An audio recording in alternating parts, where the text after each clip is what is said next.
Como fruto de la inquietud de un grupo de gente que quería colaborar en un proyecto para mantener viva el recuerdo, y que lo que pasó en la mansión Seré sirviera como ejemplo para que el nunca más no fuera recitativo, sino realmente el nunca más. Y aparte de mantener vivo el recuerdo, y que sirviera como ejemplo, que se pudiera también hacer fuerza por el juicio y castigo a los culpables. No venganza, no clamamos venganza, clamamos justicia, justicia dentro de la ley. Lo que los ejecutores del terrorismo de Estado no le dieron a los desaparecidos la oportunidad de defenderse, que ellos la tengan y reciban un juicio justo que se merecen, pero un juicio que castigue a los que asesinaron tanta gente.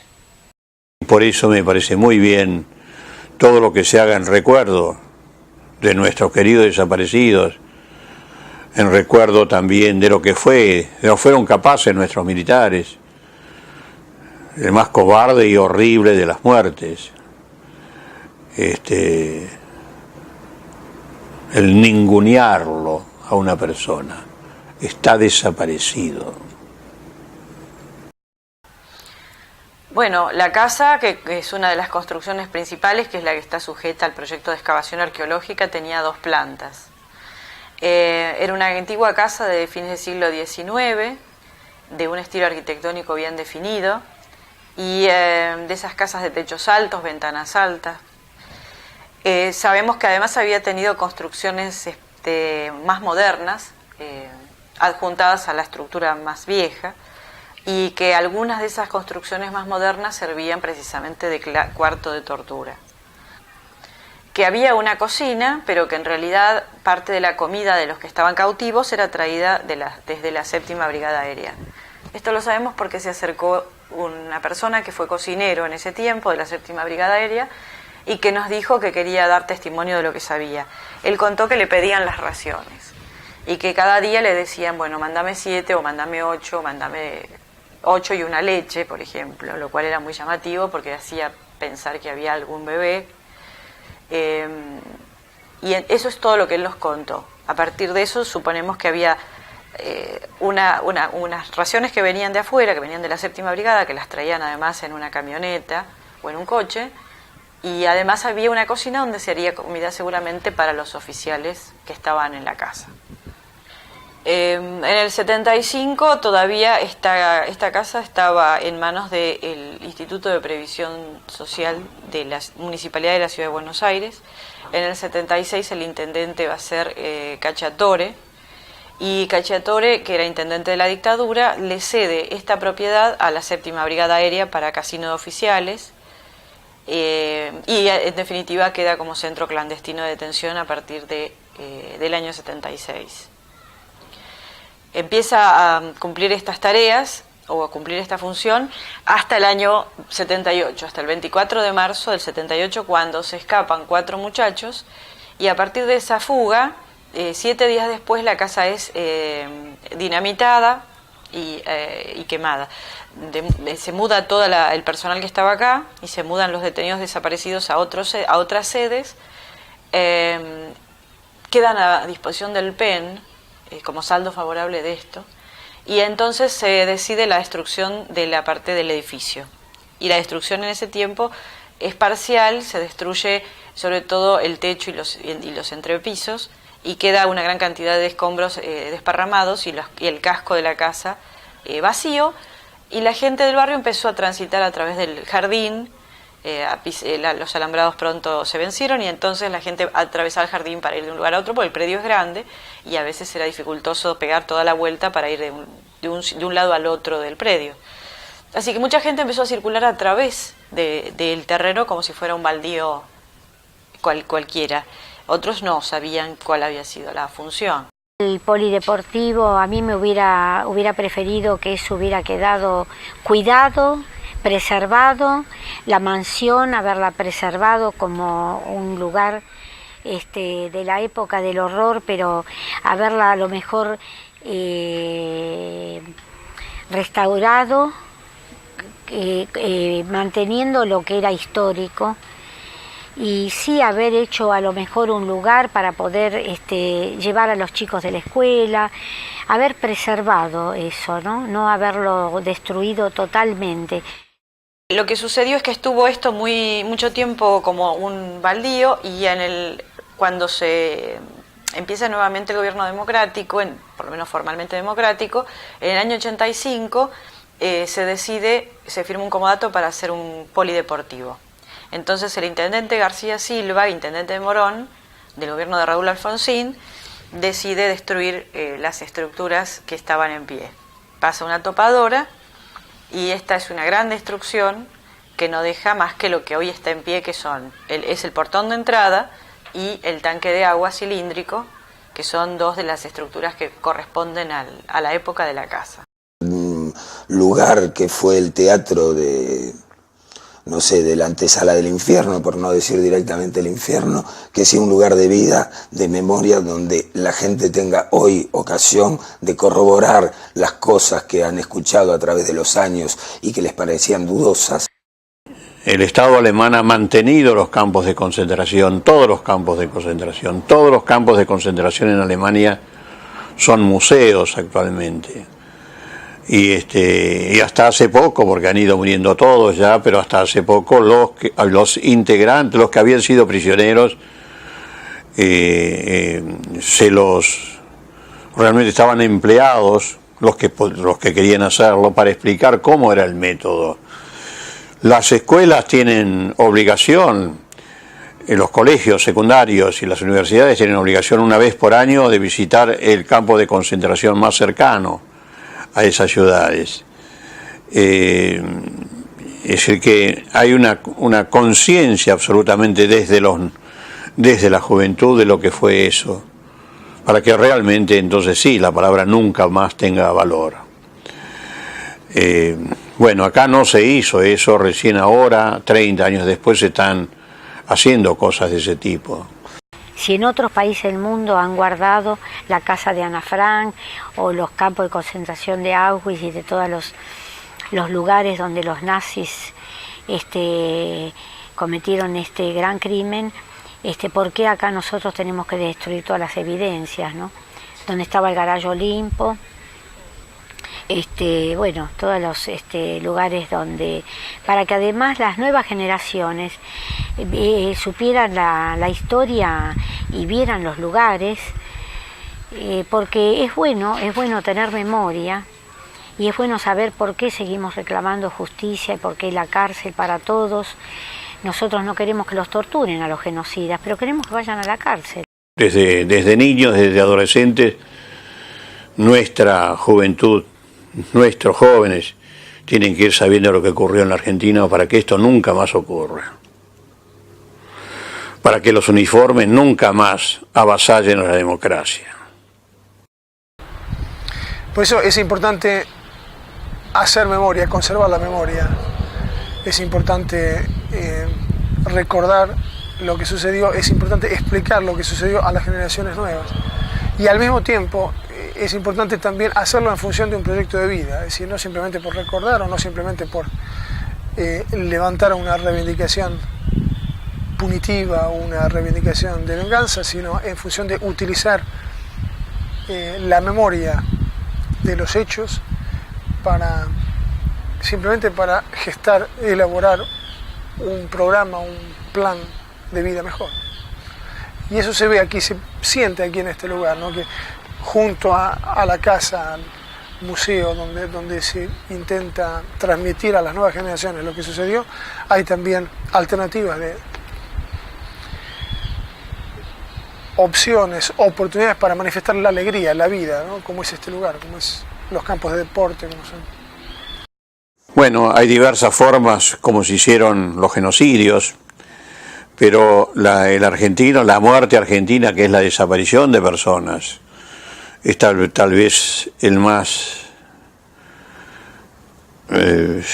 terrible de todos, porque se dejó absolutamente en la ignorancia de los allegados, de los parientes, dónde fue, cómo murió. Es decir, ni siquiera tener la valentía de decir fue ejecutado fulano de tal y se acabó, ya estaba, digamos, sabían, no, es decir, la desaparición, lo que los europeos llaman la muerte argentina. Es la primera vez que se hace una cosa así, se hace desaparecer, y está eso en el cinismo del teniente general Videla, cuando los periodistas extranjeros le preguntan que la gente, los parientes reclaman, ¿dónde están la gente que fue prisionera, fue tomada prisionera? Y él, en forma cínica, sonriendo, responde: no están ni muertos ni vivos, están desaparecidos. Y lo repite otra vez. No, repito, no están ni muertos ni vivos, están desaparecidos. Un nuevo término. Sí, desaparecidos, pero ¿dónde? ¿Quién los hizo desaparecer? ¿Qué es esto? Entonces, es algo que va a quedar siempre, desgraciadamente, en nuestra historia y en la historia de los genocidios y de los crímenes políticos, la desaparición de personas. Agregado a esto, que previamente era bestialmente torturado, se los hacía vivir en esas cárceles o como en la mansión Seré, como si fueran animales, como si fueran perros. Yo tenía 23 años en el momento en que fui secuestrado, era un joven en realidad bastante típico para la época, un joven politizado, participaba activamente en la vida política. El clima político en la década del 70 era un clima muy álgido. En el 77 yo jugaba al fútbol en la primera de Almagro, estudiaba filosofía por las noches, tenía en ese sentido dos vidas paralelas que no se tocaban, que no se comunicaban una con otra. Tenía una vida muy activa,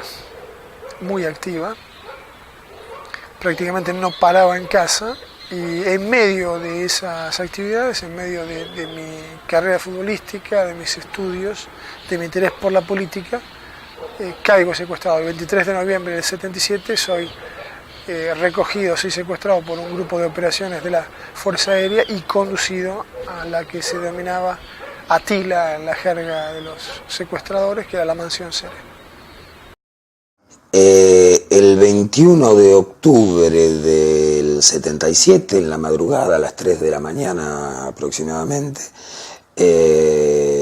llegan a casa de mis padres, donde vivía junto con mis padres, mi abuela y mi hermano, un grupo de unas 15 personas civil, fuertemente armadas, rodean la casa, toman posesión de la casa, y me empiezan a interrogar. Me estaban buscando a mí, preguntan por mí, me empiezan a interrogar, y evidentemente había alguien afuera con el que iban a hablar, recogían datos y me venían a interrogar, me hacían preguntas, y al cabo de un breve interrogatorio, así como estamos hablando ahora, unos 10 minutos o 15 minutos, entonces deciden llevarme, me sacan, me tabiquean, me ponen unas esposas y me hacen subir a la parte trasera de una camioneta tipo F100 con cabina. Me hacen entrar ahí a los golpes, me acuestan en el piso, y arrancamos en el medio de gritos, amenazas.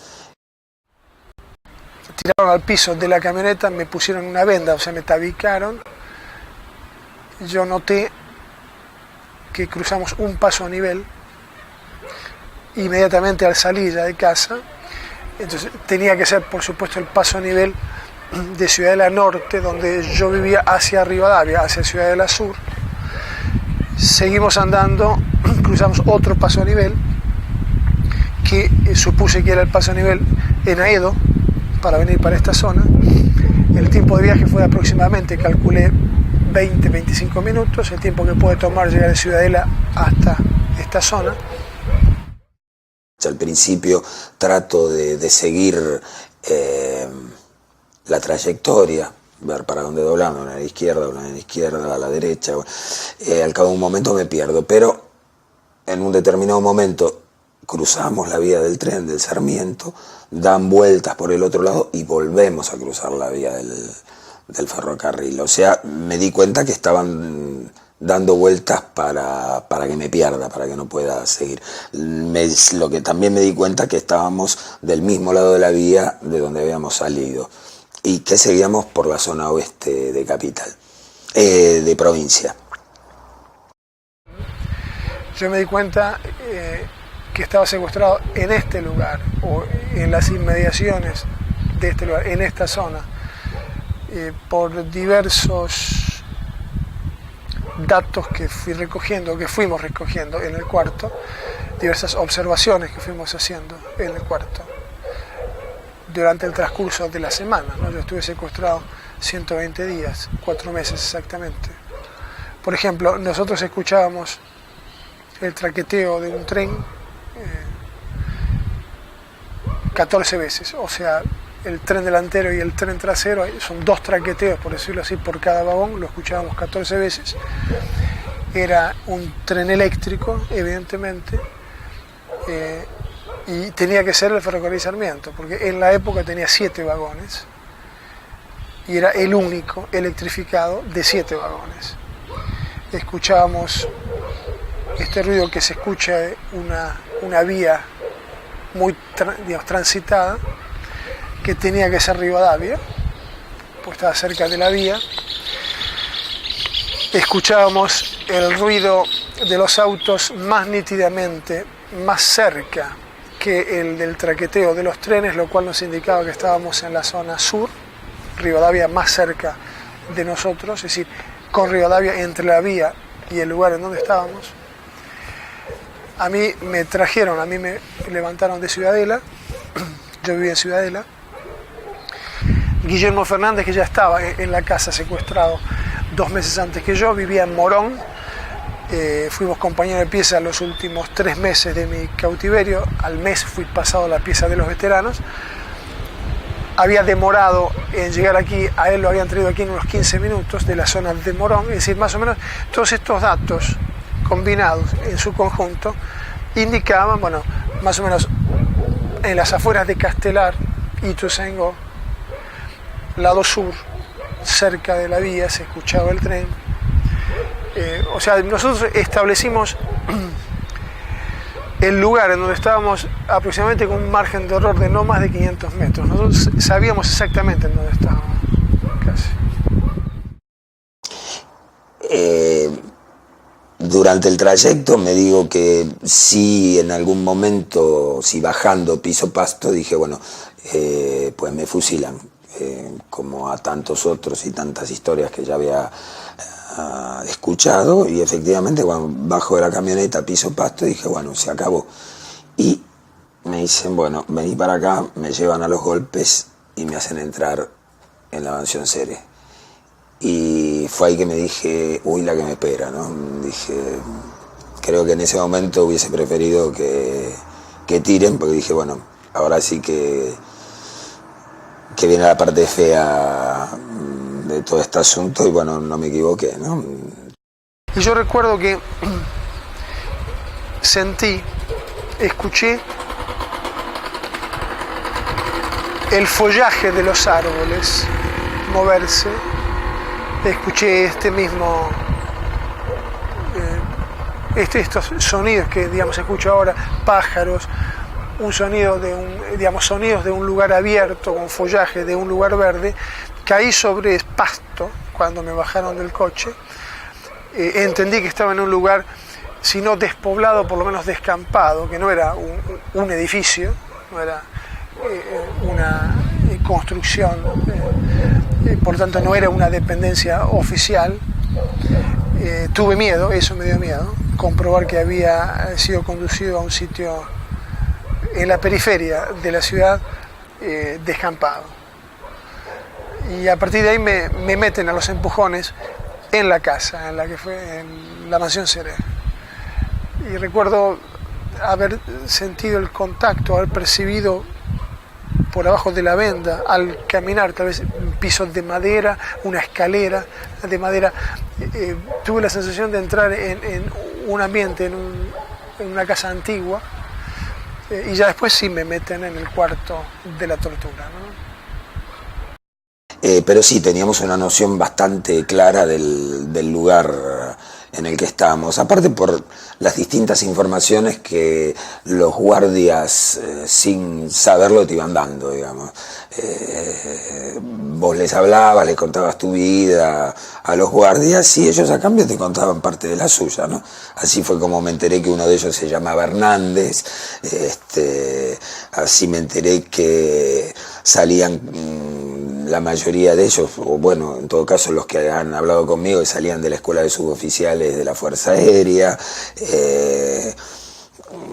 que a ellos cuando entraban en el primer año los maltrataban, los más grandes los maltrataban casi como los maltratos que recibíamos nosotros, con las distancias del caso. Y entonces, bueno, de a poco fuimos acumulando datos, y yo creo que fue un pecado de soberbia de todas esas guardias de pensar o que nos iban a matar o ya conocían nuestro destino, y que les importó poco mostrarnos sus caras y develarnos de alguna manera el funcionamiento de la casa, ¿no? Había guardias fijas, había 2 guardias fijas, venían en turno de 3 días, que volvían cada 3 turnos, a los 9 días volvía la guardia fija, estas 2 guardias fijas, y otros 2 turnos que eran completados por guardias casuales, que no eran fijas, que podían rotar, o sea, podía venir cualquiera. Determinadas guardias, tal vez por ser los más jóvenes ahí adentro, yo cumplí 20 años a los pocos días de llegar a la casa, Algunas guardias entonces nos sacaban para las tareas domésticas, servir de comer, limpiar la casa, sacar los otros detenidos al baño, servir la comida, bueno, en fin. Eso me va permitiendo conocer exactamente la distribución de la casa, la población de la casa en los distintos periodos, cuando tener noticias de la gente que iba entrando y de la que iba saliendo, me permiten también conocer el funcionamiento de la casa, porque de hecho al ocuparnos de lavar la vajilla, el baño, pudimos ver que en la cocina, por ejemplo, había una radio como la de los camioneros, con la que comunicaban a la base, y la base llamaba Atila, el lugar en el que estábamos, era el nombre de guerra de la casa, digamos, ¿no?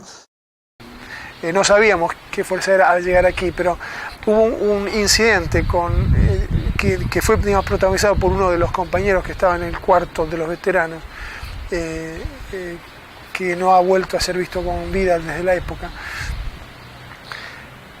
Una de las guardias fijas, los que nos sacaban a la cocina, nos hacían limpiar a veces, le propuso a él llamar a su casa, cederle la línea telefónica para que llame a la casa. Y él habló con la madre esa tarde.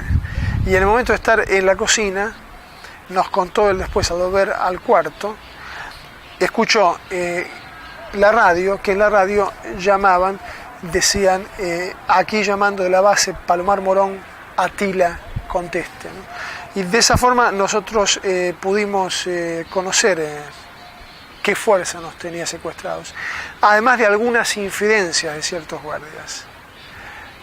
Con Guillermo Fernández, por ejemplo, hubo un guardia que tuvo esa infidencia, un guardia que fue castigado incluso por uno de sus superiores, por su compañero de guardia, su superior, duramente por ser generoso con nosotros, por prepararnos un bife a la plancha para que nosotros comiéramos. Él nos dijo que era de la Fuerza Aérea. La séptima Brigada Aérea de Morón era desde donde se determinaban los grupos de guardias y la patota que actuaba en torturas y demás, y los interrogatorios. Era la Fuerza Aérea, y además el testimonio de los que aquí estuvieron y sobrevivieron sirvió para justamente condenar a Agosti, que durante el juicio a las juntas hasta ese momento no parecía que la Fuerza Aérea hubiera tenido un gran protagonismo, porque obviamente la Marina y el Ejército mostraban haber sido mucho más virulentos, ¿no? Pero los testimonios que se empezaron a mostrar a partir de la investigación sobre el caso de la Mansión Seré mostraron que la Fuerza Aérea había tenido participación, y muy activa. Por eso fue un error absoluto lo de el juicio que se hizo contra los comandantes en jefe, donde al señor Agosti solamente se le da 3 años, cuando él fue responsable absolutamente de todas esas medidas. También. Bien, hoy pues, se le haría un juicio muy diferente, como se le va a hacer a todos los comandantes, y yo creo que se lo condenaría a prisión perpetua al señor Agosti, no 3 años, que después ni siquiera 3 años, porque vino el indulto de Menem, ¿no? 15 días antes de que me secuestren, recibo una llamada de España de varios compañeros que se habían ido ya hacía un año, estaban viviendo en Madrid, que me llaman todos juntos, se pusieron todos juntos, un alegrón escucharlos, y dije, bueno, esta gente, el chico que me había mandado ahí adentro los conoce. Entonces, si quieren escuchar nombres, le digo, bueno, les doy los nombres de todos estos que están afuera. Entonces, bueno, ahí se tranquilizaron, dijeron, está colaborando, viene todo bien. Y bueno, fue así como, incluso, bueno, mientras me estaban dando máquina dije sí, ¿no?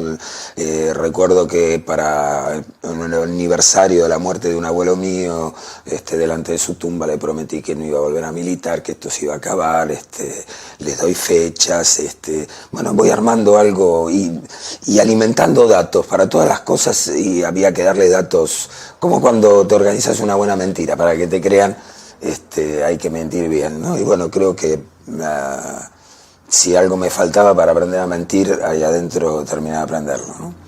El método estándar de interrogación era la llamada, digamos, picana eléctrica, pequeña Lulú, la llamaban aquí en la jerga de la casa. Y luego estaba el castigo periódico, con trompadas, patadas, que formaba parte ya de la tortura recurrente, de la tortura menor, si uno quiere expresarlo de esa forma recurrente, que la patota realizaba cada semana o cada 10 días, digamos, hacía un periplo por todos los cuartos para mantener el clima de terror, de incertidumbre, de inseguridad en la casa.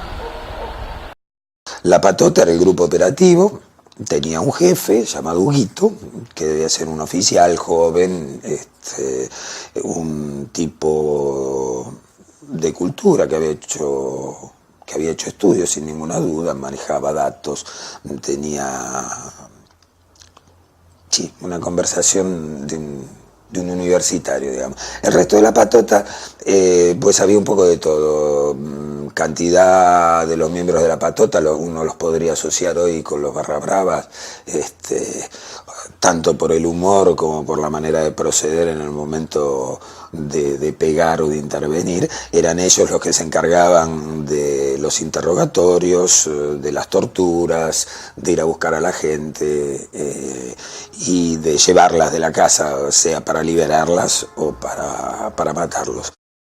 Un continuo taconear por los pasillos, siempre con la expectativa, con el miedo de que esa vez se detuvieran ante nuestra puerta y abrieran la puerta y nos pegaran o sacaran a uno de nosotros para ser torturados nuevamente, ¿no? Y luego la calma, cuando las botas descendían en tropel y escuchábamos el ruido de los motores de los autos encenderse, irse del lugar, alejarse del lugar. Eso significaba, bueno, que posiblemente, casi seguramente, la jornada, digamos, había concluido, no volverían, a lo mejor hasta el día siguiente, tal vez podían pasar hasta 48 horas sin que volvieran, lo cual nos daba una sensación de tranquilidad, de sosiego. Era lo más parecido a la sensación de libertad que nosotros teníamos cuando la patota se iba y quedábamos solos en la casa con los 2 o 3 guardias que nos cuidaban. Las guardias por lo general no interrogaban, salvo algunas que se tomaban el derecho de hacerlo, pero bueno, en definitiva los interrogatorios corrían por parte de Huguito y la patota, ¿no? Ellos, su misión era cuidarnos y mantener el orden en la casa. En una ocasión, por ejemplo, había otro de los sádicos, que se divertía quemándonos a todos con el cigarrillo. Entraba en la pieza, empezó a quemar todo el mundo, ay, uy, ay. Se empieza a quemar y yo no digo nada. Entonces se empieza a poner nervioso, me agarra así, me saca de la pieza, me lleva a la cocina, me sienta en una mesa, me dice, a ver, ¿por qué no gritás vos? ¿Por qué no llorás? Le digo, no sé, señor, digo, no me sale, digo, los nervios, digo, no. Me dice, la puta que te parió, te hice una pregunta, contestá. Le digo, bueno, ¿querés saber? Le digo, no me vas a ver nunca gritar, le digo, no te voy a dar nunca ese gusto. Y me dice, bueno, eso es una respuesta. ¿Querés un cigarrillo, mate? Y a partir de ahí, no me tocó más. Entonces, era eso también que había que entender, y yo creo que el hecho que me hayan sacado de la pieza, que me hayan permitido entrar en las otras piezas y ver la actitud que teníamos todos, de por favor señor, creaba incluso hasta para mí ahí me di cuenta de la repulsión que uno creaba intentando darles lástima. Dije, no, a esto no hay que parecerse, hay que hacer exactamente todo lo contrario. Ese fue, por ejemplo, un tema que se vio claramente después en la discusión que se produjo en el cuarto, en el momento de planear la fuga y de decidirse por fugarse.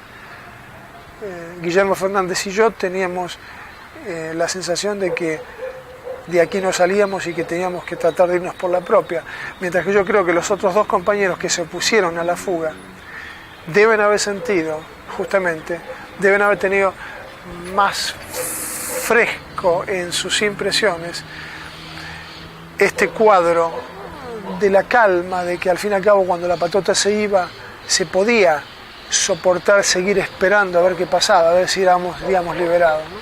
La planta alta de la casa era la parte operativa, donde había 1, 2, 3, 4 piezas grandes donde estaban los detenidos y 2 piezas pequeñitas. Un baño, una cocina y la pieza de los guardias. Esa era la distribución de la casa. En cada pieza grande podía haber entre 4 o 6 detenidos, según las necesidades del momento, porque la población de la casa varió siempre en función de la gente que llegaba, que volvían a sacar, entre los que nos quedábamos. Había ventanales, sí, en los cuartos había ventanales, ventanas antiguas, altas, de 2 hojas, con vidrios rectangulares, las típicas, las clásicas ventanas de casas antiguas, persianas externas de madera. Las ventanas estaban pintadas por lo de afuera de cal, para que no pudiéramos ver hacia afuera. De todas formas, en la pintura siempre había alguna rasgadura o alguna por la cual podíamos ver hacia afuera. Cuando nos acercábamos a la ventana, corriendo el riesgo de ser descubiertos y de que nos castigaran, podíamos ver un poco. Es decir, yo recuerdo haber visto la calle lateral, algunos árboles, el follaje. De esa forma yo tuve una impresión visual también, aunque limitada, por ejemplo, de la distancia que nos separaba desde la casa hasta la calle lateral. Han creado un clima de terror cuando por ahí algún despistado pasaba por la casa, por el predio de la mansión, paseando un perro o andando en bicicleta, o los amenazaban, les apuntaban con armas, y evidentemente la gente se alejaba, ¿no? Y años más tarde, bueno, me enteré que, bueno, evidentemente sospechaban que algo raro pasaba, porque de otra manera, pero nadie sabía realmente qué hacer ni a quién ir a quejarse, ¿no? Era, sí, un clima de terror impuesto en el barrio, donde todo el mundo se tenía que callar la boca. Escuchamos a veces algún guardia gritar, espantar a los gritos, amenazante, a algún vecino que se acercaba demasiado aquí a la casa o que pretendía cortar camino, tal vez pasando por el medio del predio. Mientras estaba detenido, recuerdo que una de las guardias comentó que una vieja loca vino a golpear la puerta, se había acercado hasta la casa también a preguntar, ¿no? Y claro, en un primer momento cuando estábamos adentro no sabés por qué vino a golpear ni qué es lo que quería, porque tampoco había datos que evidentemente no te los daban, ¿no? Yo estaba como loca, porque yo decía, ¿dónde estará mi hijo? ¿Estará ahí? ¿Lo habrán llevado ahí? Además, ¿quién estará ahí? A ver, yo no podía, una cosa que era una locura. Un día me agarro una canasta que tenía yo del pan, así, y había un portón abierto siempre ahí, que era donde entraban y salían los coches. Y porque yo no sé uno de dónde saca el coraje, pero es así, te llevan un hijo y entonces, bueno, agarré un canasto y me meto por ahí, entre paréntesis, cuando me voy metiendo ahí, los vecinos que me habían visto estaban aterrados. Decían, ¿qué va a pasar con esta mujer ahí adentro? ¿Qué va a pasar? Un vecino que vio que yo entraba me dijo, señora, no se meta acá. No, digo, es un momento nomás. Yo no quería decir ni qué, ni por qué, ¿no? Me meto, me voy caminando despacito hasta el fondo, por la huella de los autos, y me voy metiendo. Las persianas estaban cerradas, pero eran persianas muy viejas, y entonces había la parte esa movible de la persiana. Yo notaba que me estaban mirando por ahí. estaba entreabierta. Entonces voy golpeando las manos. Mientras yo iba golpeando las manos, no pasaba nada, no se escuchaba nada. Cuando me fui y llegó al fondo y yo golpeaba las manos, no pasaba nada. Y en una de esas se abre una persiana de lo que era el primer piso y sale un tipo por la ventana con una camisa azul bien tipo de milico, peinado así, aparente de limpio, ¿no? Y que recién se ve que se había mojado el pelo, así, una cosa así. Me dice: señora, ¿qué quiere usted acá? No, digo, mira, yo vengo a averiguar si la casa esta está en venta porque yo quiero poner un hogar de ancianos y me dijeron que esta casa pertenecía a la municipalidad, pero que estaba a lo mejor en venta. No, esta casa no está en venta, no pertenece a la municipalidad, pero váyase enseguida, inmediatamente. No, pero mire, no se enoje, señor, no se enoje, yo vengo a preguntar si está en venta la casa. Porque no, yo la veo que esta casa no está habitada, los vecinos no me saben decir qué pasa, me dicen que a lo mejor se vende. Y yo quiero poner un hogar de ancianos, un tipo geriátrico, algo para que esto tiene este parque hermoso, para que la gente mayor pueda salir. Váyase, señora, váyase. Y había un cañito que salía de una canilla ahí, se ve de alguna, como para regar, iba a parar al sótano. Ahí el sótano se veía una reja y pasaba el cañito ese que se ve que tiraban agua cuando les venía bien. Y entonces cuando el tipo me estaba contestando así, uno de adentro, que no llegué a verle la cara, le dice: basta, cerrá la persiana, no le des más pelota, qué sé yo, basta, echala a esta mujer, ¿no? Y yo gritaba, hablaba en voz alta por si había chicos ahí que me escucharan, que alguien entraba, que... Pero no, mire, dígame, pero no, explíqueme, ¿a dónde puedo ir a ver? ¿Quiénes son los dueños de la casa? Váyase, señora, váyase. Pero no, dígame quiénes son los dueños, a lo mejor puedo comprarla. Bueno, ahí ya se puso mal, estaba el tipo enfurecido. Bueno, váyase, le digo que se vaya. Y yo ya vi que era imposible seguirse quedando ahí. Igual, de cualquier manera, ahí en ese momento no me hubieran hecho nada porque estaba muy al aire libre, los vecinos estaban tan atentos que yo había entrado porque estaban desesperados. Y se nos ocurría que de la misma forma que nosotros escuchábamos las voces simplemente de los chicos hablando, las risas de los chicos escuchábamos, recuerdo, en la calle lateral, de la misma forma los vecinos que tenían sus casas sobre la calle lateral tendrían que escuchar los gritos que nosotros pegábamos al ser torturados. Muchas noches los vecinos escuchaban cómo sonaban los tiros y también los gritos. Yo hice todo un relevamiento de esa zona en un momento, acompañada de un grupo de Amnistía Internacional. Y bueno, los vecinos contaron los horrores que vivían. Pocos vecinos quisieron dar testimonio. La gente todavía, cuando fuimos a hacer ese relevamiento, tenía mucho miedo, tenía terror de hablar. Y algunos me cerraban la persiana de su ventana. No, yo no sé nada, no me acuerdo, no escuché. Sí, señor, mire, señor, yo quería preguntar si ustedes se acuerdan algo de cuando acá estaba la mansión Serén. Yo tengo un hijo desaparecido y nosotros queremos tener... ¿Sabe por qué le digo? Porque no era un monte, no sé nada. Pero no oían nada. No me quiero meter, señora, porque tengo miedo a resultar. Sí, todavía seguimos con ese miedo, es eso. Sí, señora.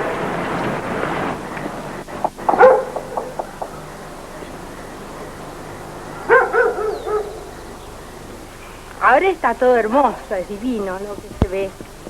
Creo que en el tiempo anterior fue una casa de tortura.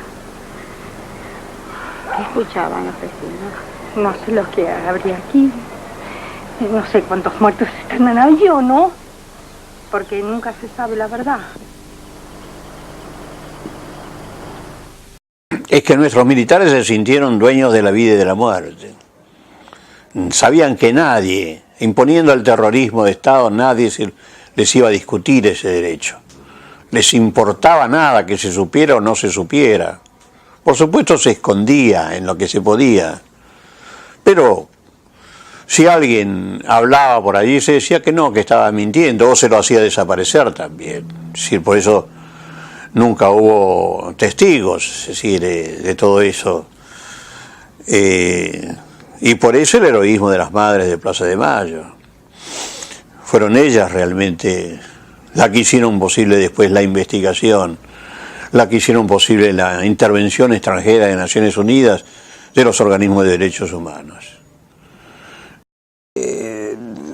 Evidentemente los vecinos vivían en un clima de terror, era la casa del terror, donde tenían que obligatoriamente escuchar los gritos, ver los movimientos, los focos que se prendían a la noche, las amenazas que luego, más tarde, a través de la Casa de la Memoria y los datos que fueron recogiendo, me enteré que las amenazas que recibían algunos de los vecinos, usaban el teléfono, se le colgaban del teléfono de una vecina a la que insultaban cada vez que ellos querían usar el teléfono y que la vecina estaba hablando, la amenazaban.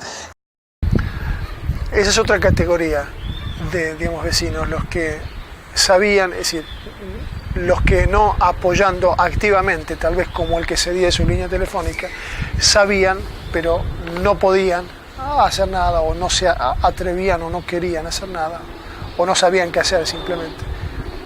Y después está la otra categoría de vecinos, la de aquellos que, aún temiendo, hicieron algo, ¿no? La fuga nuestra termina felizmente por la ayuda de una vecina del lugar que le cede a Guillermo Fernández un pantalón y plata para que salga de la zona y le dice: oh, te pido que te olvides de que nos hemos visto, que te olvides de mi dirección, de mi casa y que tengas suerte, le dice. Sí, claro que la gente todavía tiene miedo. Ahí no sé, he tenido ecos así que mucha gente no quiere declarar, no quiere decir absolutamente nada de lo que ha visto o escuchado aún hoy. Sí, evidentemente tienen miedo. Son situaciones de pánico no resueltas por ahora. La justicia hizo un paso y para adelante y unos cuantos para atrás, ¿no?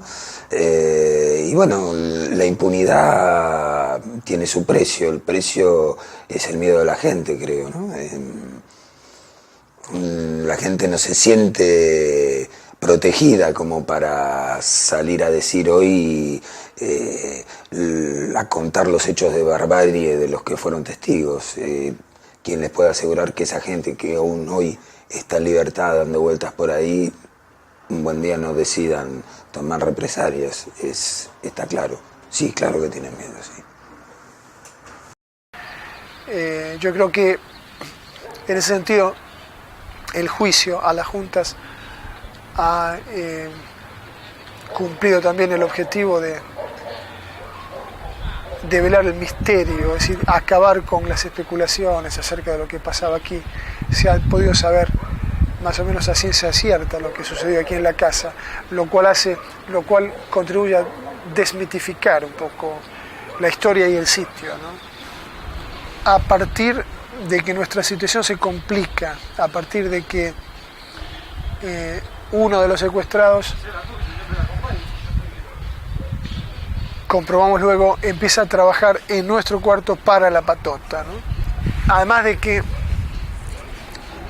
posiblemente también al trasladar o al eliminar a uno de los compañeros de cuarto, es muy probable que antes de hacerlo que hayan intensificado la tortura que aplicaron contra él y por ese medio hayan obtenido datos ulteriores sobre los demás que quedábamos en el cuarto, que nosotros nos habíamos callado. Es decir, el hecho concreto de que nosotros conocíamos casas, que nosotros le podíamos dar nombres y señalar casas, cosa que nosotros no habíamos hecho. Por ejemplo, Guillermo Fernández y yo, que no lo habíamos hecho. en un momento dado eso salta, eso lo sacan a Guillermo. Un día me viene a buscar a la pieza Raviol, uno de los miembros de La Patota, y extrañamente con respecto a sus costumbres, me saca sin pegarme, hablando bien, sin gritar, me lleva a una pieza para sentar en una mesa, y una voz que hasta entonces no había escuchado, me pregunta cómo estoy, si me tratan bien. Entonces, en determinado momento creí que era un médico. Entonces empecé a contar las lastimaduras que tenía, las últimas quemaduras de la picana se estaban infectando, que esto que lo otro. Y me dice, no, en un momento me para, me dice, no te confundas, yo soy el juez. Y dije, bien, digo, me blanquean, me pasan al PEN, a disposición del PEN. No, les digo, me van a trasladar, me ponen a disposición del PEN, me dice, no, yo soy el juez, el que decide si a vos te matamos o si seguís vivo. Dije, digo, bueno, ya cambiaba el asunto, ¿no? Entonces me empieza a decir que estaban cansados, que les había mentido mucho, que esto, que el otro, no les había dado datos, que bueno, que en definitiva los tenía hartos, que me daba 10 días, una semana, 10 días para reflexionar, que piense bien lo que les iba a decir, que al cabo de esos días él iba a volver, me iba a volver a interrogar, y si los datos que les daba lo dejaban satisfecho, bien, y si no, me dice, te entrego a Raviol, y vos sabés que hay formas de morir que pueden ser extremadamente dolorosas. Y yo dije, bueno, dentro de 10 días yo no tengo que estar acá. Entendí perfectamente que así les cuente lo que les cuente, mi destino estaba sellado, ¿no? Ahí se empieza a gestar el plan de fuga, sobre la base de la necesidad de una alternativa. Ahora, en la pieza éramos 4, solo no me podía ir.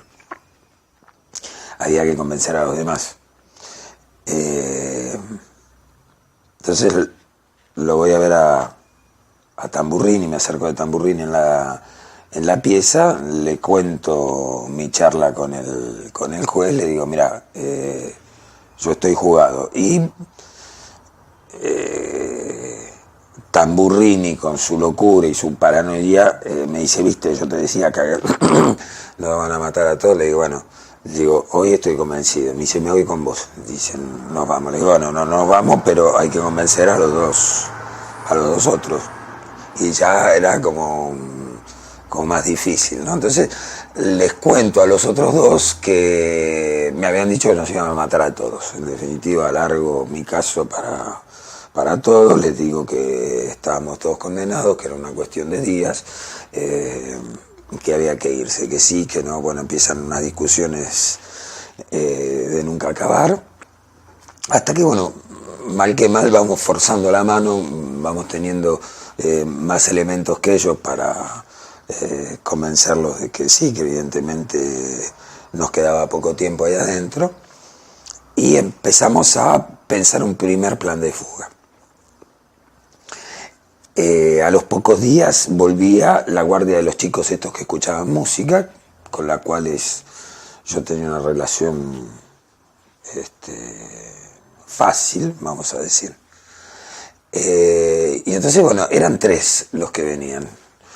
2 de ellos al mediodía se iban a buscar la comida y quedaba uno de guardia solo en la casa. Los otros volvían con la comida que iban a buscar al cuartel. Entonces la historia era que teníamos que pedirle al guardia que quedaba solo que a ver si por favor nos sacaba al gallego García y a mí, para tomar un poco de aire, que le limpiábamos la casa, que si quería, entonces, bueno, ir a la cocina, empezar a arreglar las cosas. Yo iba a agarrar la plancha con la que se cocinaba la carne, el gallego tenía que hacer diversión por otro lado, ir por el otro lado a hablarle, y la cuestión era dormirlo de un planchazo al guardia, desarmarlo, robar las armas que estaban en la pieza de los guardias, ir a esperar a los otros dos que iban a llegar con el coche y la comida, reducirlos abajo, abríamos las puertas de las otras piezas y nos íbamos con el coche. Sencillísimo, era todo. Pero bueno, se van los dos a buscar la comida, golpeamos la puerta, le pedimos al tío que nos saque de la pieza, nos saca de la pieza. Empezamos a arreglar la cocina, tengo la plancha en la mano y en ese momento García me dice que no, le digo, anda del otro lado, digo así, pues claro, él estaba ahí mirándonos, yo estaba con la plancha en la mano, empezamos a cabecearnos así, el otro claro ve que hay algo que no funciona, dice, ¿qué pasa? Y me quedé con la plancha en la mano y no le pude dar el planchazo y me agarró una angustia, dije, bueno, chau, digo, se acabó, acá, cuando llegan los otros me meten en la pieza de nuevo, y me agarró una desesperación. Y después se plasma en forma más concreta por una feliz coincidencia, que es que en una de esas salidas periódicas para limpiar los cuartos de la planta alta o los cuartos de la planta baja, Guillermo encuentra un clavo en el piso, en un rincón de un cuarto. Lo levanta y lo lleva al cuarto nuestro, lo oculta cuidadosamente bajo el colchón, pensando que para algo servirá en algún momento, ¿no? Y cuando se empieza a gestar el plan de fuga, bueno, rápidamente nos percatamos de que la vía de salida, la vía de escape era por supuesto la ventana, la puerta conducía al corredor en donde estaba, hacia la derecha estaba la cocina con los guardias a 10-15 metros, a 5-6 metros, era una vía más complicada, bajar la escalera, las escaleras eran viejas, era una casa vieja, crujía, es decir, la vía natural de escape era la ventana. Las piezas donde estábamos había unas puertas ventanas grandes que no tenían manija, pero las manijas quedó un taruguito con un agujero. Y tengo el clavo en la mano, digo, ya está, tengo otro plan. Entonces García y el otro me miran así, le digo, el clavito, digo, abrimos la ventana, me dicen, no, vos estás totalmente loco. Bueno, y otra vez empezamos una discusión enorme, ¿cómo vamos a bajar? Estamos en el piso. Le digo, tenemos mantas, atamos las mantas, colgamos las mantas y bajamos por las mantas, digo, como en las películas, digo, dice, no, estás loco, qué sé yo. Probamos a hacerlo una tarde, fue un ensayo general, se abrió sin ningún problema, digamos, la ventana, la persiana exterior de madera estaba atada, las dos hojas, con un cable de plancha, que pensamos utilizarlo luego para salir de la zona haciendo un puente eléctrico en un auto con ese cable y alejarnos de la zona en un coche. Le digo, bueno, vamos a hacer una cosa, voy a abrir la ventana a la tarde, que hay más ruido, están los coches en la calle y demás, por las dudas que la ventana haga ruido, porque la pieza de los guardias estaba muy cercana a la nuestra, ¿no? Abrimos la puerta a la tarde y vemos si no hace demasiado ruido, si se abren y demás. Entonces, bueno, una tarde abro la persiana esta y, bueno, si uno iba despacito no hacían ruido, estaban... me acuerdo que Tamburrini me dijo, bien Houdini, me dice, ¿no? Desde la cama, vuelvo a cerrar la ventana, escondo el clavo de nuevo en el colchón y esperamos. ¿Cómo llegar al suelo? ¿Cómo ganar la calle? Bueno, una vez abierta la ventana y las persianas, pensamos en atar las colchas, reforzar las ataduras con unas correas de cuero que durante las 2 últimas semanas nos habían, con las cuales nos ataban al ir a acostarnos, pies y manos, como refuerzos extras. Llega el turno de una guardia metódica, la que llamamos guardia metódica, muy profesionales en ese sentido, no te castigaban, pero eran estrictos, una disciplina y adentro ningún tipo de libertad. Entonces en ese momento nos hacían pasar las manos por detrás de la espalda a la noche para dormir y nos ataban con unas cuerdas de cuero, ¿no? Los pies y las manos. Dijimos, bueno, fantástico, aparte hacían rondas, hacían una ronda a medianoche donde contaban a los prisioneros y otra a las 3 de la mañana. Nos quedaban 3 horas para poder salir. Y así fue hecho. Bueno, la noche de la fuga, el 24 de marzo del 78, a eso de las 12 de la noche, Guillermo y yo nos desatamos las correas de cuero, nos levantamos de las camas. En ese momento no había acuerdo en el cuarto acerca de si fugarnos o no. Éramos 2 que estábamos por la fuga, 2 que estaban en contra. No hubo forma de resolver esa diferencia de opiniones. Guillermo y yo lo resolvimos simplemente pasando por encima realmente de la decisión de los otros 2 compañeros. Les impusimos la fuga, que es un tema también interesante para discutir. El derecho que nosotros teníamos a hacerlo, el derecho que ellos tenían a negarnos el derecho a querer fugarnos. No hubo forma de resolverlo. Fue un largo conflicto en el cuarto, en realidad el primer conflicto serio entre nosotros en el cuarto, y lo resolvimos, entre comillas, de esa manera. Bueno, también discusiones de nunca acabar, hasta que era la última noche de esta guardia metódica. Y en un determinado momento, después de las 12, cuando hacen el chequeo, me levanto, paso la mano para adelante, me saco las cuerdas y las cadenas, porque en esa época yo ya no tenía esposas. Me habían puesto unas cadenas grandes y las cadenas que había adelgazado se me salían. Las enroscabas cuando venían ellos para que no salieran, pero las desenroscaban, me podía sacar las cadenas. Entonces me saco las cadenas, le aviso a Claudio, Claudio que se levanta, se saca sus lonjas de cuero, y me pongo a atar las frazadas. Mientras tanto, los 2 otros se levantan la venda, y dice, claro, no. Me acuerdo de uno de ellos, García, le agarró un ataque, de aquello se puso. Entonces, mientras yo seguía atando las cosas, Tamburrini trata de hacerlo callar de una manera o de otra, casi lo ahorca, y bueno, seguían las discusiones así entre susurros, pero que iban subiendo de tono, ¿no? Se está poniendo peligroso. Entonces en un momento termino de atar las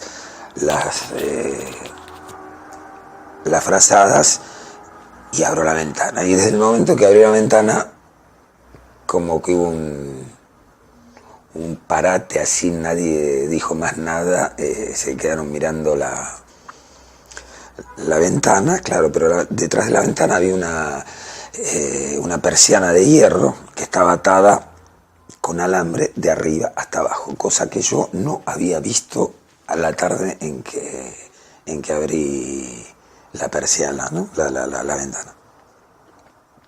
Entonces, bueno, hubo que empezar a sacar el hilo, el alambre de las persianas de hierro sin que haga ruido. No sé cuánto tiempo estuve para desatar eso, despacio, para que no vayan a hacer ruidos extraños. Guillermo en un momento abre la ventana, desata el cable de plancha, abre las persianas y les presenta el hecho consumado. Ya no había vía de retorno, ya no había retorno posible. Es decir, ahí ya fuimos de nuevo 4 juntos, unidos por una meta común, fugarnos juntos, ya ante el hecho consumado. Abro la persiana, voy al balcón, ato las frazadas al pie de una baranda que había, y Tamburrini tenía que bajar primero porque era el más grande, y como las frazadas habíamos calculado que no iban a llegar hasta abajo, entonces podía agarrar a los otros, ayudar a bajar, digamos, ¿no? su estatura.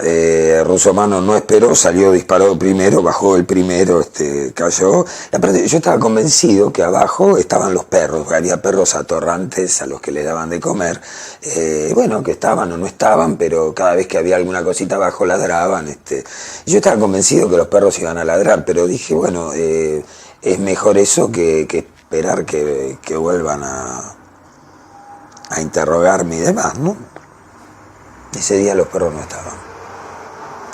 Entonces baja Russomano, baja Claudio. En el momento en que García empieza a bajar, se queda atascado con las cuerdas y las esposas. Entonces le ayuda a deshacer el nudo ese que se le había hecho. Y mientras está bajando, volvía dentro de la pieza y con el clavo escribía en la pared "Gracias, Lucas". No sé, una de esas cosas. Dije, bueno, si en algún momento alguien lo lee, digo, Lucas la va a pasar muy mal, ¿no? Y bueno, nada, escribí eso, bajé, nos encontramos abajo y salimos corriendo a través del campo, del predio ese hacia la calle. A mitad de camino, antes de llegar a la calle lateral, pasa un auto, nos tiramos en el campo, en el césped. En ese momento pasó un coche, entonces nos tiramos, el pasto estaba alto, nos tiramos al piso. Yo giro la cabeza y veo la ventana del cuarto abierta de par en par, con las hojas de las persianas abiertas, la luz de la ventana que salía, un halo de luz que salía, y la cuerda, la soga, pendiéndose, mecida por el viento, digamos, en el medio de ese halo de luz. La luz que salía de adentro de la pieza y las frazadas que se movían así en el medio de la noche. Y años después, hablando con Tamburrini, le cuento esta imagen y me dice, a mí me pasó lo mismo. Y cuando nos tiramos al piso, lo primero que hice fue mirar para arriba a ver si había alguien, si alguien ya se habían dado cuenta de algo. Dice, y también vi las frazadas.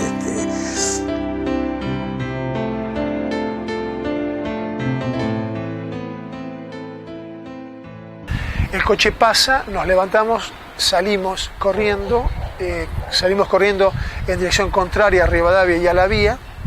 Estábamos completamente desnudos, y yo estaba esposado de ambas manos, rapados completamente, yo con una barba muy profusa. Bueno, en cuestión, salimos de ahí, salimos corriendo por Las Pareras, que era la calle a la que daba una de las partes de la mansión.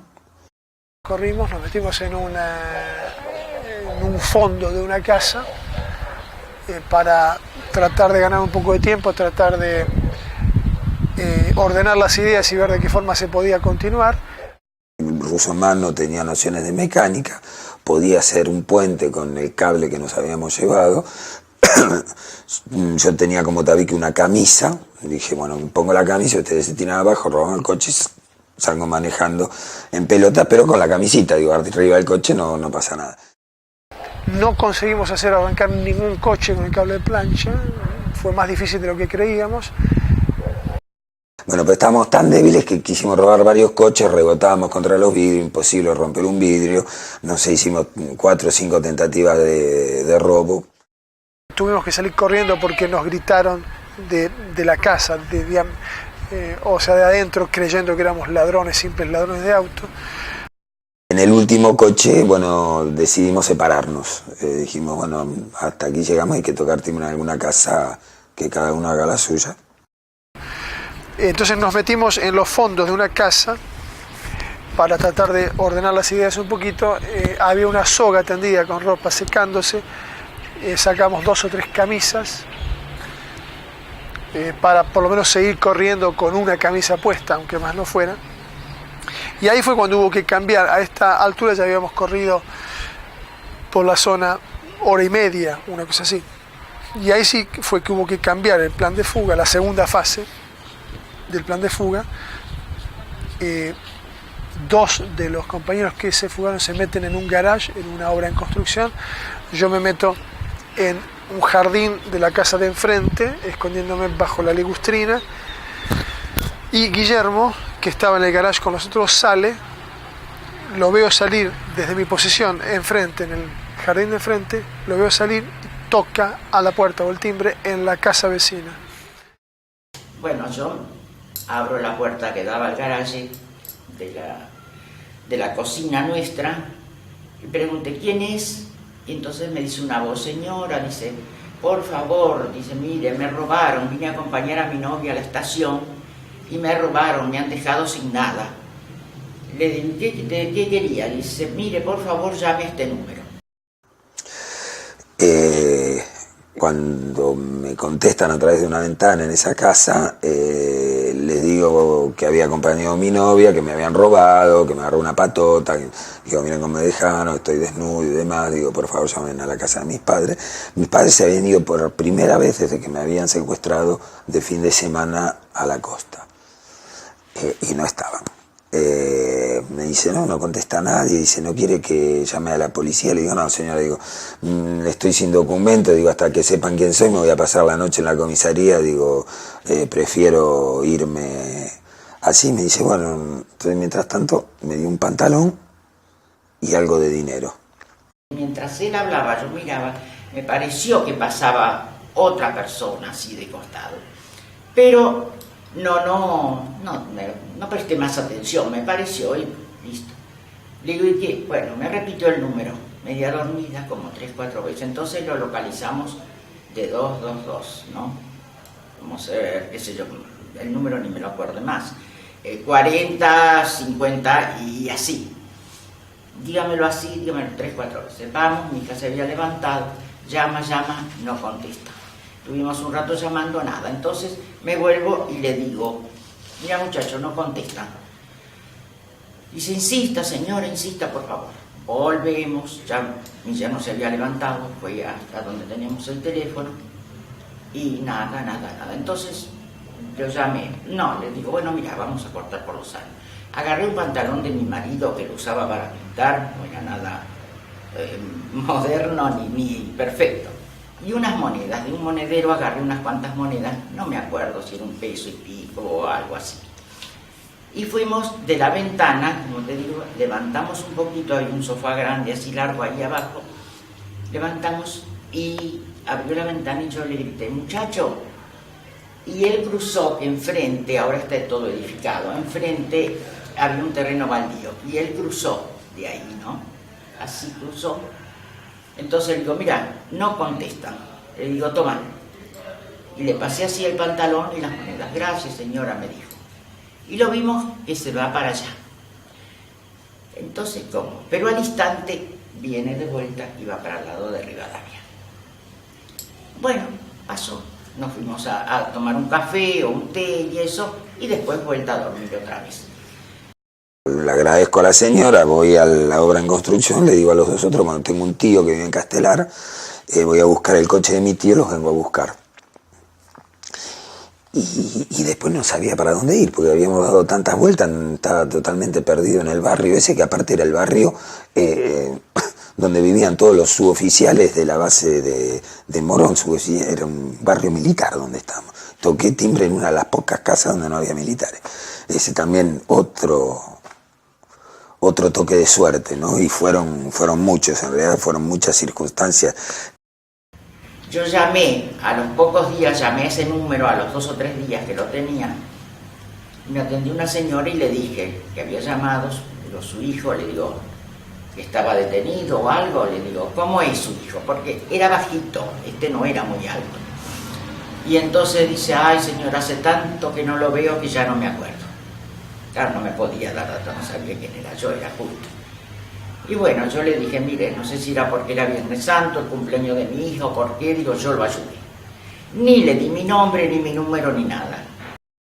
Guillermo se va de la zona, toma un taxi en la estación de Ituzaingó, pude saber después, años más tarde.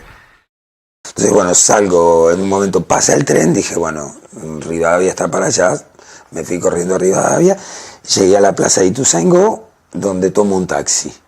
Y lo que ignoraba es que estaba a 300 metros de la mansión Seré. Habíamos dado corrido en círculo y volví a tomarme un taxi a 3 cuadras de la mansión. Le cuento la misma historia del robo al taxista, que me mira así y me dice, bueno, subí, vamos para la casa de mi tío, estaban todas las calles cortadas, estaban arreglando. Entonces en un momento el taxista me dice, pero vos sabés a dónde querés ir, me dice el tipo, le digo, sí, le digo, no te hagas problema. Entonces para a 100 metros de la casa de mi tío, le digo, por favor espérame, voy a buscar dinero y te pago. Me dice, bueno, espero. Entonces fui, tocó el timbre de mi tío tampoco estaba, estaban mis 2 abuelas. Me dan el dinero, le pago al taxista, le digo, mira, le digo, no nos vimos nunca. Estamos, me dice, ¿y a vos quién te conoce? Chao, flaco, suerte, me dijo, Dios, marchaste, así fue. Desde ahí llama al padre de uno de los compañeros que habían quedado en el garage. Yo me cruzo después, a eso de las 3 de la mañana, 4, al garage. Se notó que se había descubierto la fuga, porque empezamos a ver helicópteros rondando por la zona, enfocando con los reflectores las calles. La noche misma de la fuga despegan helicópteros para buscar a los fugados y tienen que volver porque se desata una tormenta. En el garage ese esperamos un par de horas. Yo me pude quitar una de las esposas con unas herramientas que había. Era un garage en construcción, había muchos elementos, muchas herramientas, era un sitio perfecto casi para un fugado que quería deshacerse de esposas o de otros, o digamos objetos que podían representar una carga. Casa de mis abuelas,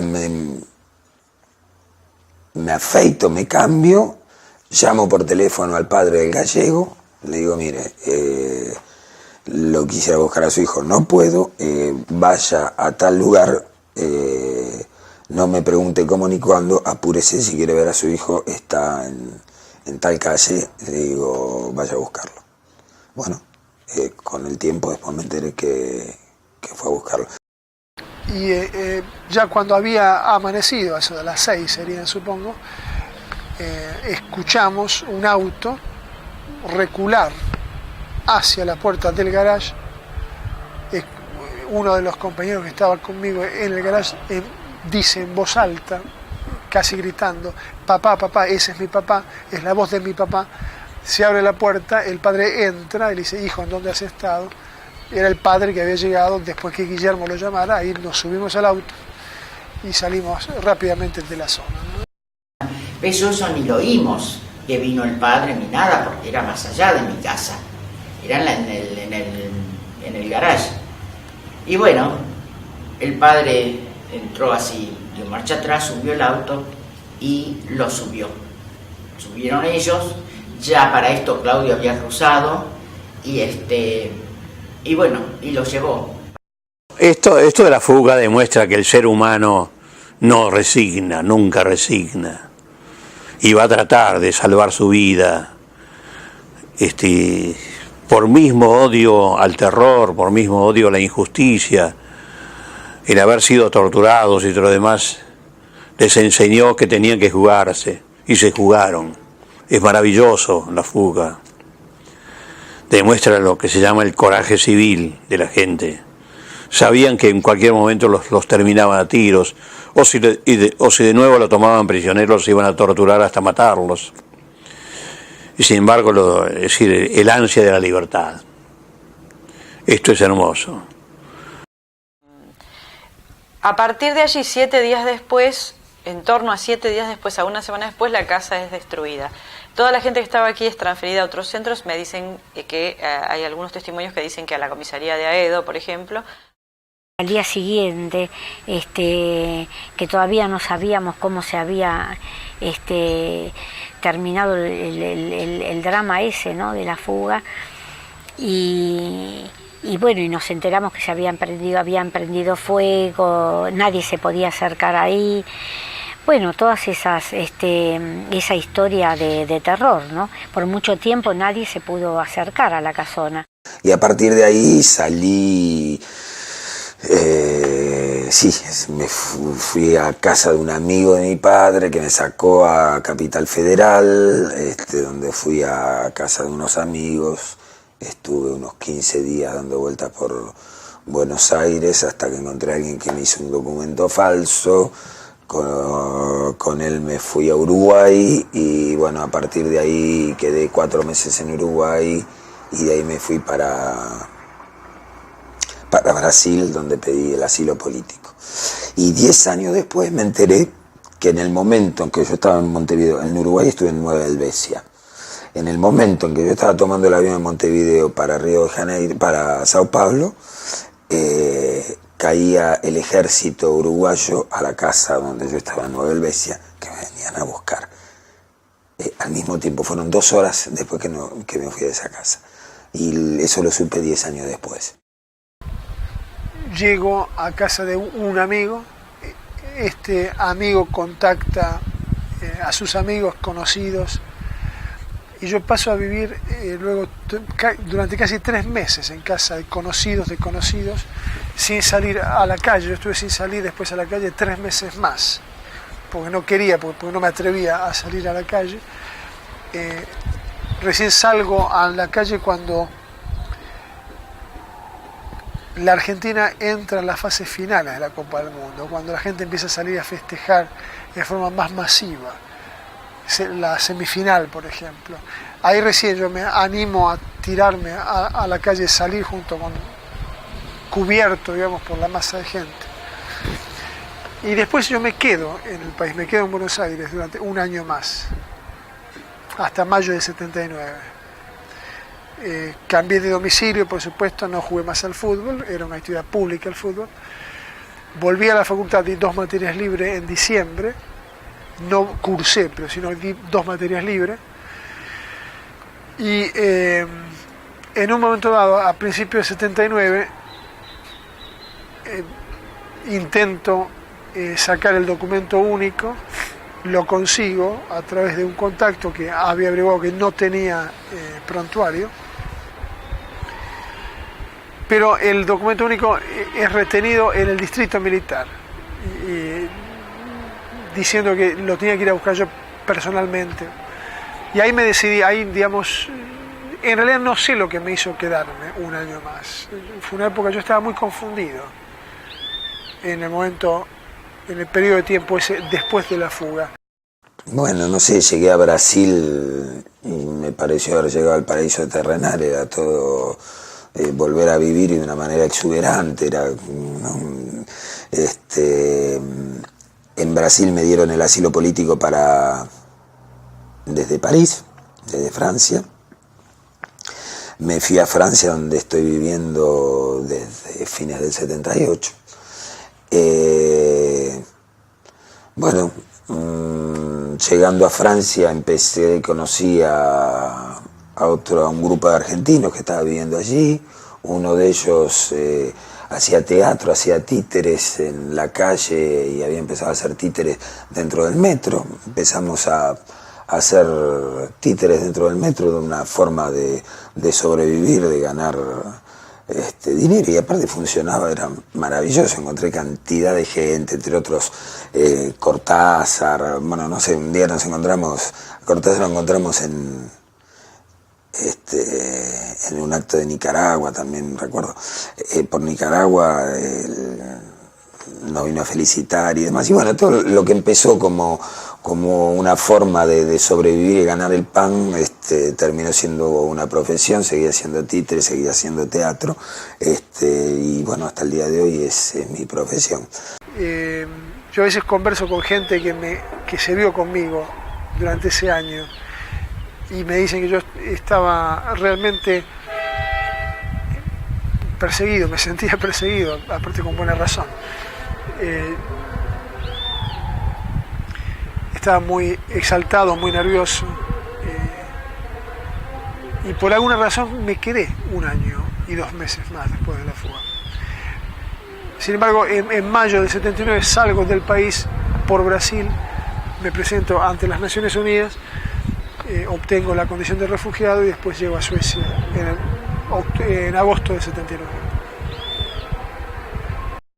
casé, obtuve la nacionalidad francesa, me fui a vivir al sur de Francia. Después tuve que empezar de nuevo, tuve que empezar a aprender el idioma nuevamente, tuve que empezar a estudiar, tuve que recomenzar la carrera, filosofía desde cero, pero sobre todo el idioma, tuve que empezar a aprender a hablar, digamos, nuevamente, ¿no? Como un chico, como una criatura. Fue un camino largo de adaptación, de inserción en la sociedad sueca. Fue un periodo grato también, un periodo muy feliz, muy agradable, un periodo donde descubrí muchísimas cosas, donde conocí muchísimas cosas nuevas, donde me sentía permanentemente curioso por comprender y por incorporar, incluso en ciertos casos, valores, actitudes nuevas. Creo que la vida siempre te gana, digamos, ¿no? Desde que cuando hay posibilidades de reconstruir algo, pues está bien, no sé, creo que aparte consideré durante mucho tiempo que todo lo que viví a partir desde el momento de la fuga era como una chapa, y bueno, terminó siendo un poco más que una chapa, ¿no? De los otros dos los he visto. Con García nos hemos cruzado 2 veces, creo, en España hace muchísimos años, y después, bueno, no he vuelto a tener noticias, y a Russomano lo he vuelto a ver durante el juicio a las juntas, que también vino a declarar. Ahí me enteré que después de habernos fugado se fue a refugiar a casa de su hermana, que vivía con un policía. El policía lo denuncia, lo vinieron a buscar y lo volvieron a chupar. Estuvo desaparecido durante mes y medio, una cosa así, con un solo guardia, un guardia permanente que lo maltrataba, le hizo vivir en infierno, hasta que un día no aguantó más, el guardia dijo: sácate la venda, le sacó la venda y dice: mírame. Dice: ¿sabes quién soy yo? Dice, yo estaba de guardia el día que te escapaste, hijo de puta. Dice: por culpa tuya, dice, vos me cagaste la carrera. Y el otro le dijo, dice: bueno, pero ustedes me estaban cagando la vida. Dice: no había mucha elección. Y bueno, también, como te contaba antes, a partir de ahí no lo tocó más. Estuvo, sí, no sé cuánto tiempo, más de un mes creo, desaparecido, no sé en qué lugar, y al final, bueno, terminaron pasándolo al PEN, donde estuvo 4 años preso. Yo siento que estoy en paz con la historia, con esta historia. Yo siento que el día que yo me fugué, ese día resolví conseguí lo que a mí lo que más me importaba, es decir, yo conseguí el día de la fuga, al fugarme, en realidad lo único que me importaba, que era salir del lugar, irme de ese lugar. Yo no podía haber soportado, creo, un día más en ese lugar, si por alguna razón se hubiera frustrado ese plan de fuga. Con buen criterio práctico, jamás me sentí acongojado ni dolido por los distintos vejámenes a los que fui sometido. Con buen criterio práctico, creo que entendí intuitivamente que esas eran las reglas del juego, que era irrealista y poco práctico plantearse como meta no ser ultrajado en ese lugar, porque no iba a conseguirlo. Y con buen criterio práctico creo que me planteé la meta de salir de aquí sea como sea, es decir, no salir de aquí sin ser vejado, porque era imposible, pero salir de aquí. Y lo conseguí, y eso me permitió, yo creo que me permitió mantenerme entero, haberme concentrado, haber enfocado en una sola meta: irme de ese lugar, irme de la mansión Seré. Siempre consideré que en un determinado de una determinada manera nosotros no habíamos sido víctimas, nos tomamos nuestra revancha.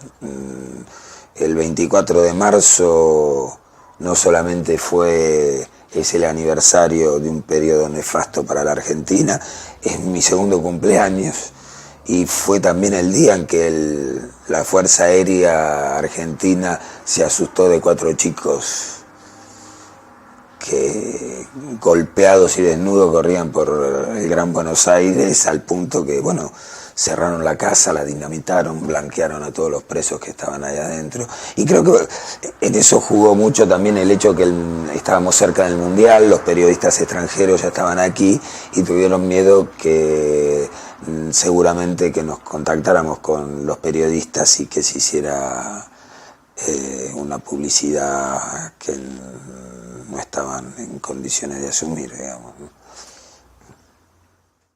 Y entonces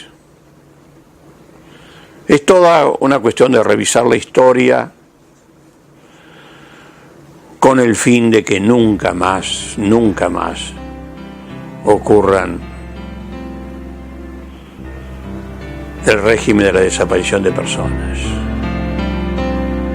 Nunca más.